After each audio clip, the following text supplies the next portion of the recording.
ফারাক্কা থানার সর্বদলীয় সম্প্রীতি সভা ঈদুল আজহা ঘিরে শান্তি ও সৌহার্দ্যের বার্তা। মুর্শিদাবাদের ফারাক্কা থানায় আসন্ন ঈদুল আজহা ও পরবর্তী উৎসবগুলোকে শান্তিপূর্ণভাবে সম্পন্ন করতে অনুষ্ঠিত হল সর্বদলীয় সম্প্রীতি সভা। জাতি ধর্ম রাজনৈতিক দল নির্বিশেষে আয়োজিত এই সভা থেকে ফারাক্কার দীর্ঘদিনের সাম্প্রদায়িক সম্প্রীতির ঐতিহ্য বজায় রাখার আহ্বান জানানো হয়।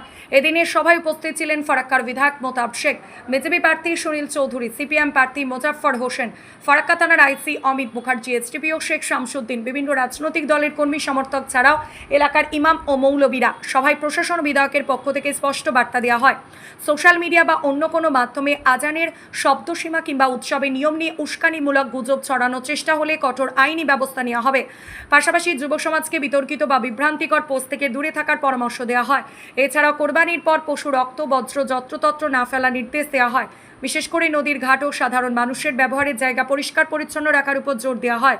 এই বার্তা ঈদের খুতবার মাধ্যমে সাধারণ মানুষের কাছে পৌঁছে দেওয়ার জন্য ইমামদের অনুরোধ জানানো হয়েছে। ঈদের আনন্দে কম বয়সী ছেলেরা যাতে বেপরোয়া বাইক চালিয়ে কোনো দুর্ঘটনার শিকার না হয় সে বিষয়েও অভিভাবকদের সচেতন থাকার আবেদন জানানো হয়েছে।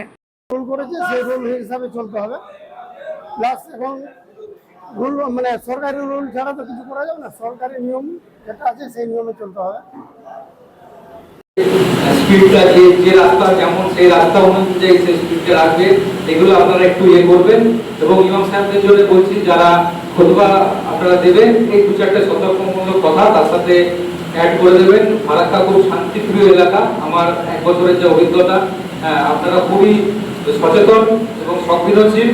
আপনাদের এই যে ভেতরের যে সত্তাটা আছে, সবাই আপনারা একসাথে সবকিছু পালন করেন।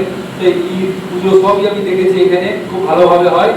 এই ট্র্যাডিশন যেন বজায় থাকে, আমরা সবাই সবার সাথে মিলে। দেখুন, এই কথাটা ঠিক যে 90টা লোক 95টা লোক কিন্তু সব জায়গারই ভালো, সবার মধ্যে ভালো। 2-5টা ছেলে থাকে যারা বদমাইশি করতে চায়, সেটার জন্য আমরা আছি। আপনারা আমাদের নজরে আনুন, আমরা যথাযথ ব্যবস্থা নেব। এই বলে ঈদে আবার একবার সবাইকে শুভেচ্ছা জানিয়ে আমার বক্তব্য শেষ করছি। ধন্যবাদ। ছেলেরা বাইক নিয়ে ঘোরাঘুরি করে, তাদের জন্য একটা যদি অগ্রিম একটা বার্তা দেওয়া হয়, সেই দিন গাড়িটা যেন আস্তে চালায়, অন্তত 50-60-এর মধ্যে লিমিটটা তারা খরচ করে। হেলমেট পরে না, হেলমেটের জন্য একটু তাদের ভয় দেখানো হলো যে যদি আমরা হেলমেট পরে না পাই, গাড়ি জোরে চলে, তাহলে আমরা তাকে সেখানে বাধা দিব। যদি একটা ভিডিও বার্তা দেওয়া হয় তো মনে হয় সেই যুবকেরা একটু সতর্ক হয়ে যাবে। আমরা তো ইনশাআল্লাহ জুম্মার দিনে বলেছি, আবার এই আর জুম্মা ঈদের আগে পাওয়া গেল না, ঈদের নামাজ এটা করবো ইনশাআল্লাহ। তো আমি আর বেশি বক্তব্য না বাড়িয়ে